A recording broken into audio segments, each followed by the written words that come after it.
बिस्मिल्लाहिर्रहमानिर्रहीम। तो last time हमने रिएक्ट जेएस की एक ऐप क्रिएट की थी और उसको रन करके देखा था। ये हमारे पास आ रही है ऐप। तो अब हम इसको नेक्स्ट देखेंगे।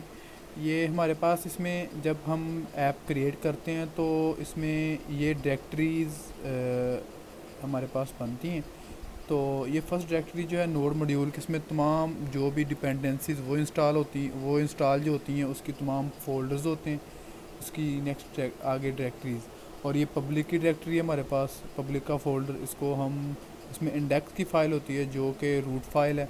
और इसमें हमारे पास सोर्स है, सोर्स की मेन फ़ाइल है। इसमें हमारे पास आगे ये पैकेज जेसन की फ़ाइल है एक। इसमें पैकेज जेसन में होता है कि तमाम जितनी भी डिपेंडेंसीज इंस्टॉल होती हैं उसके वर्जन जो है ना वो यहाँ पे शो होते हैं हमारे पास।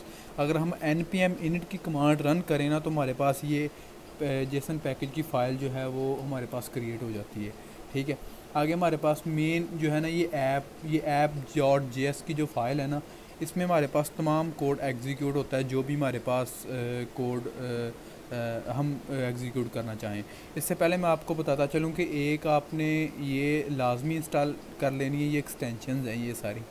तो ये लाजमी इंस्टॉल कर लीजिएगा।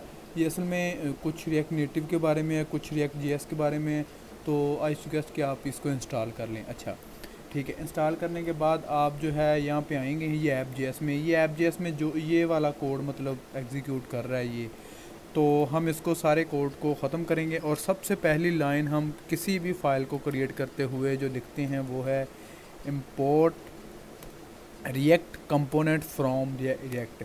इसमें हर चीज़ जो है वो कंपोनेंट पे कंसिस्ट होती है, तो इसलिए हम एक कंपोनेंट को रिएक्ट में इंपोर्ट करवाते हैं।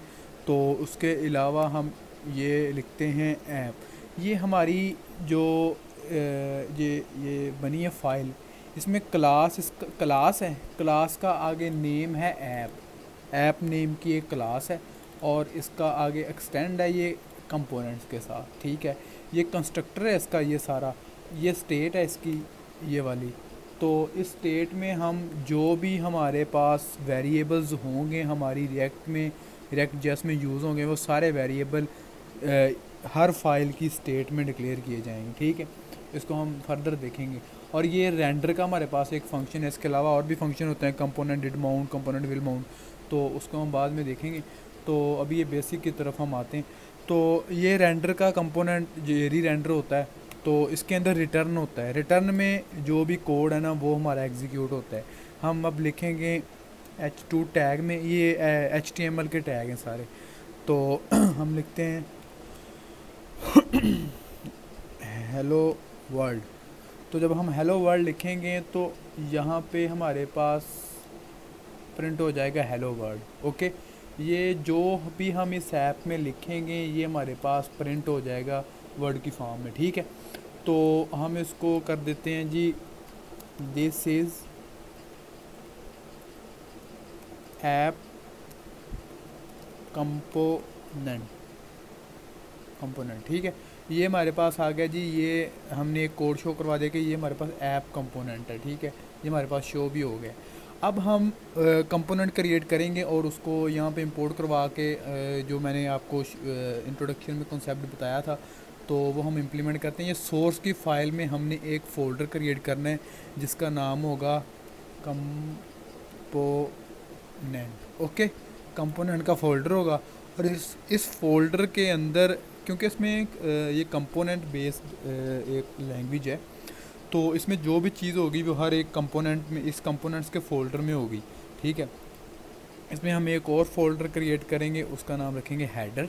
ठीक है, और इसके साथ ही हम एक और फोल्डर क्रिएट करेंगे, उसका नाम रखेंगे फुटर।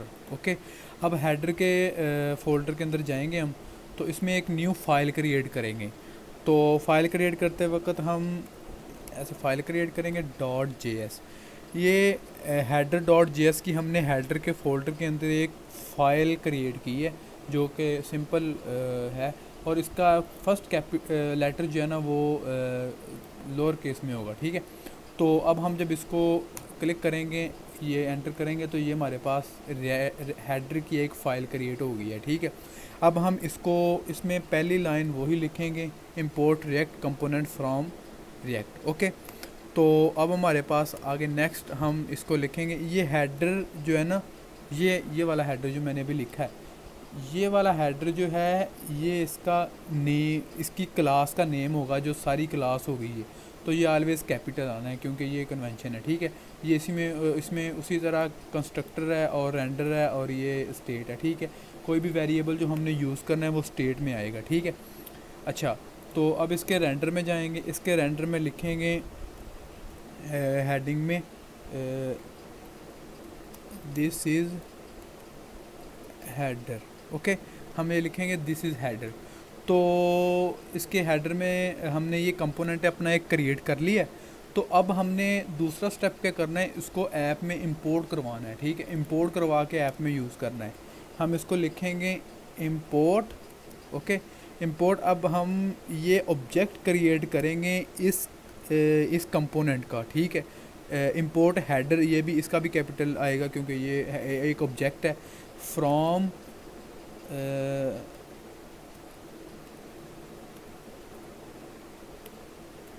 ओके, कंपोनेंट के फोल्डर में जाएंगे, हेडर के फोल्डर, इसका कंप्लीट पाथ हम यहाँ पे देंगे, ठीक है। और इसको ये दे दिया हमने। अब ये हेडर का एक ऑब्जेक्ट है हमारे पास, जो कि यहाँ पे हम अब इस हेडर के ऑब्जेक्ट को इधर अपने रेंडर कंपोनेंट में यूज़ करेंगे, रेंडर फंक्शन में, ठीक है। तो ऑब्जेक्ट हम जो भी ये जो हमने क्लास बनाई थी ना हेडर की, उसको इस ऑब्जेक्ट के थ्रू हम यहाँ पे यूज़ करेंगे, हेडर, ओके। तो ये हमारे पास एक डेव में आएगा क्योंकि ये सपोर्ट करती है HTML। तो ये डेव में हमारे पास आएगा, कंट्रोल X करके कंट्रोल V, ओके, ये डेव में आ गया हमारे पास। तो ये देखें, दिस इज़ हेडर कंपोनेंट। हमने ओनली ऐप में इसको कॉल किया है, ठीक है, क्योंकि हमने उसको बनाया तो एक लैदा कंपोनेंट फोल्डर में, उसमें हेडर का फोल्डर बनाया, फिर उसमें कंपोनेंट बनाया, उसको फिर ऐप में इंपोर्ट करवा के यूज़ किया है, ठीक है। तो ये हमारे पास यहाँ पे शो हो गया। तो इसको हम जितनी दफ़ा भी यूज़ करना चाहें हम यूज़ कर सकते हैं इसको। ये देखें, ओके। तो ये हमारे पास जितनी दफ़ा हम इसको यूज़ करेंगे उतनी दफ़ा हमारे पास ये शो हो जाएगा। अब बिल्कुल इसी तरह हम हेडर फुटर में जाएंगे, फुटर में जाके कंपोनेंट क्रिएट करेंगे फुटर डॉट JS का, ओके। इसमें भी बिल्कुल उसी तरह, ठीक है, इसमें लाइक डैट। तो फुटर ये क्लास का नेम आ गया और यहाँ पे आ गया, इसको आप डेव में लिख लें तो ये आ गया H2 के टैग में दिस इज़ फुटर, ओके। अब हम इसको बिल्कुल हेडर की तरह यहाँ पे इंपोर्ट करवाएंगे। पहले इंपोर्ट फुटर करवाएंगे, फुटर इसका ऑब्जेक्ट क्रिएट करेंगे, फ्रॉम इसका पाथ देंगे हम लोग, तो कंपोनेंट फुटर और इसका फुटर की फ़ाइल, ओके। अब हम इसको यहाँ पे कॉल करवाएंगे फुटर, ओके। अब हमारे पास एक मैसेज शो होगा नीचे, ऐप के नीचे, कि this is footer, okay. This is footer, this is app component, this is header. हम इसको जिस तरतीब से यहाँ पे कॉल करवाएंगे हमारे पास उसी तरतीब से ये होगी। ये देखें, अगर हम फुटर को फर्स्ट पे कॉल करवाते हैं तो ये हमारे पास दिस इज़ फुटर फर्स्ट पे कॉल होगा। अब ये जो है ना, ये 3 कंपोनेंट इसमें यूज़ हुए हैं, एक ऐप का मेन जो है, और एक हेडर और एक फुटर। तो अगर ये डाटा हेडर में यहाँ पे हमारे पास एक लेआउट हो, अगर फर्ज किया यहाँ पे पूरी वेबसाइट का, तो अगर हम हेडर में चेंज करेंगे, सिर्फ हेडर के कंपोनेंट यहाँ पे जाके सिर्फ इस फोल्डर में चेंज होगी, इसमें जो भी कोड लिखा होगा या जो भी डाटा चेंज करेंगे, ठीक है। तो यहाँ पे चेंज होगी सिर्फ, बाकी और कहीं पे चेंज नहीं होगी, ठीक है। तो ये हमारा आज कंपोनेंट का थोड़ा सा हमने देखा था इसको रिएक्ट में कि कंपोनेंट को कैसे हैंडल किया जाता है। So thank you for watching and like and share.